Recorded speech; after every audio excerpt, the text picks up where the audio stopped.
right? Because none of that stuff can be outsourced. The majority of it is local labor doing boring, retrofit stuff to buildings, but it's jobs. And so, there's been a bit of a shadow that's fallen over the whole green jobs discussion because of the way it's been politicized and for other reasons having to do with cheap solar panels from China, et cetera. But if you're talking about green jobs, building green buildings, I would think you could make a very compelling case. So that's a generic answer. I'm not sure what the specific answer is, for the folks in the we've certainly seen Olympia put some money out into the public sector to create jobs. So we've seen that working, and those have been good programs. So scaling that is an issue, but somehow we have to connect Olympia to the utility commissions and actually get movement in the utilities, and that seems to be. It isn't that it is not moving, and PSC, great utility, and Seattle City Light example, but somehow we have to actually move to policy that actually moves the needle for the utilities in our area. So one thing that a very green governor gets to do is to, over time, appoint the members of the utility commission, and that would be something that I would put enormous emphasis on. They do need to pay attention to consumer interests, but this monomaniacal fixation on rates rather than on bills and total charges, I think, has really been self-destructive. California has done so many of these great things because they've got, one, a great energy commission, but they've also got a great public utility commission.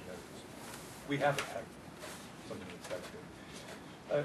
In my experience, the most effective thing for changing people's minds is to have something that you can show them.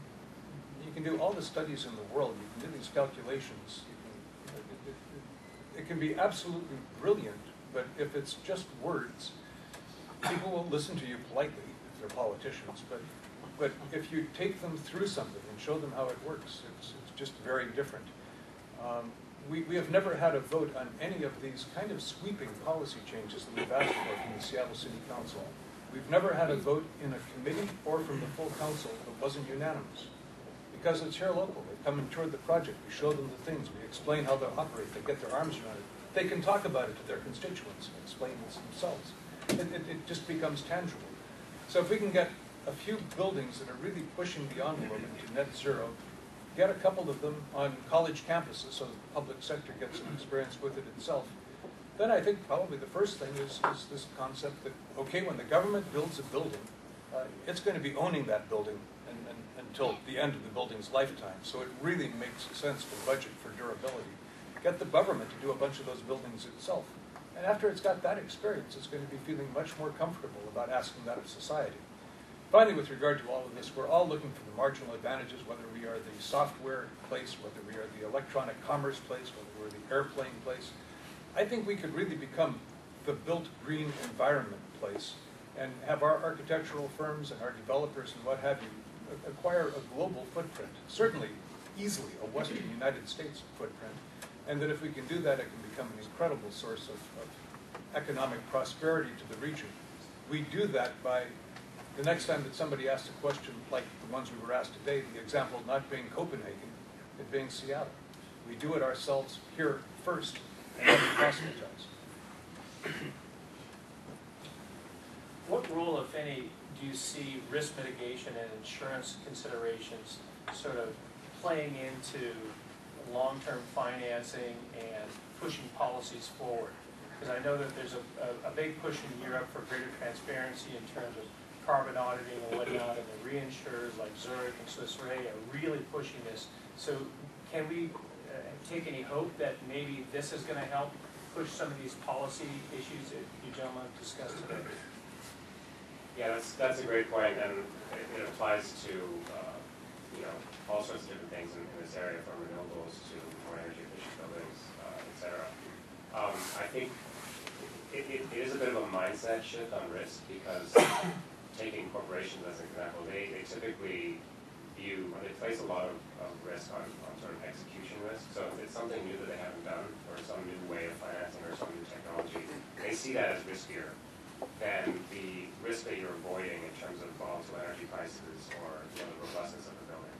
But I think these sorts of conversations are starting to happen, and some of the big reinsurers like Munich Re and others are kind of pushing these conversations into the risk discussion. And so, you know, if you can find a way of kind of monetizing that risk or pricing that risk, I think it adds another dimension to this that makes the financing easier. Couldn't agree more. I mean, if you're a reinsurer, you're certainly aware of Sandy, right? It's Slavic. You're certainly aware of Katrina. You're certainly aware of the crops that have gone up in the Midwest. You're certainly aware of the forest fires that have already hit and that are going to hit with a vengeance as soon as British Columbia goes into flames. Hundreds of millions of acres killed by the war beetles. So these are on their agenda. We happen to have the insurance commissioner in Washington State, Mike Kreidler, who's been leading national efforts in this field. So look, I think it is a place where we have some leadership already. How that manifests itself in terms of policy or shifts in investment, I don't know. But some of the reinsurers have been putting money into venture funds that are, that's say they're putting their investment money into venture funds that are working in this space. I expect some of them are putting them into green developments. I know that it's clearly got their attention. They are mobilized. They write the letters to the heads of states. They pull together these green business associations. So far, it hasn't been terribly successful. A small little illustrative thing that might help, I don't know, this is probably one of those wacko ideas, which is why I've got people to tamp me down. There was an article within the last 2 or 3 weeks in the New Yorker by Liz Colbert,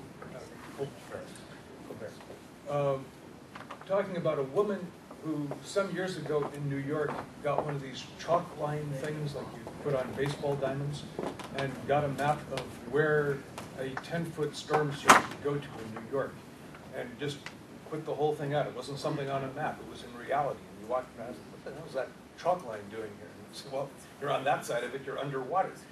And nobody paid much attention, nobody really did anything. Today, that's kind of an important thing because they went back and checked and pretty much it's right where she drew those lines. It seems to me that we've got this thing where there's 1% for art in our buildings. I would think that something like that showing where we're not going to be getting hurricanes. We might get occasional typhoonish sort of thing here, but we are going to be having sea level rise within a period that should be within our current planning horizon. I would love to see something that's sort of showing where that 5-foot mark is and that 10-foot mark is. And that could kind of dramatically call public attention to it. And if anybody knows any reinsurers who would like to fund such a thing. So we have time for one more question. Yeah. I have a question. Early on, we were talking about market-based solutions and performance-based incentives and so on. And I think one of the challenges is for pension owners, if they're looking at rate of return, they're competing with rate of return on other investments. And if you're talking about a hospital, their choice is, do I want to put a new CAT scan machine in or invest in energy efficiency? If I'm a hotel, do I put in a new spa or do I invest in energy efficiency? And I see the tendency of the market is to invest in their primary business, not in energy. We're all excited about energy efficiency, but they may not. So how do we overcome that and what's realistic in the short term to move things forward in the private sector? The public sector has more of a motivation, a long-term view. Well, this is why codes and standards really, in the end, are kind of a primary tool for this stuff happening. Because you're right. Even if you have a decent 20-year return, as an individual actor in the industry, you have limited capital, and typically you're going to go for your core business. You're going to go for the revenue enhancing whatever it is, right? And so I think while a lot of stuff, interesting stuff, has to happen on unlocking capital and allowing people to do that more easily, I do think it needs to be paired with just having forcing people to do it basically. There's a top-down command and control aspect to this that you can't get away from. And I know it's politically unpopular, in this country to talk about that, but from what we've seen, where energy efficiency and sort of sustainable environments have moved the furthest, you have to attribute a lot of that to mandates. I think, so we see every day the CFOs,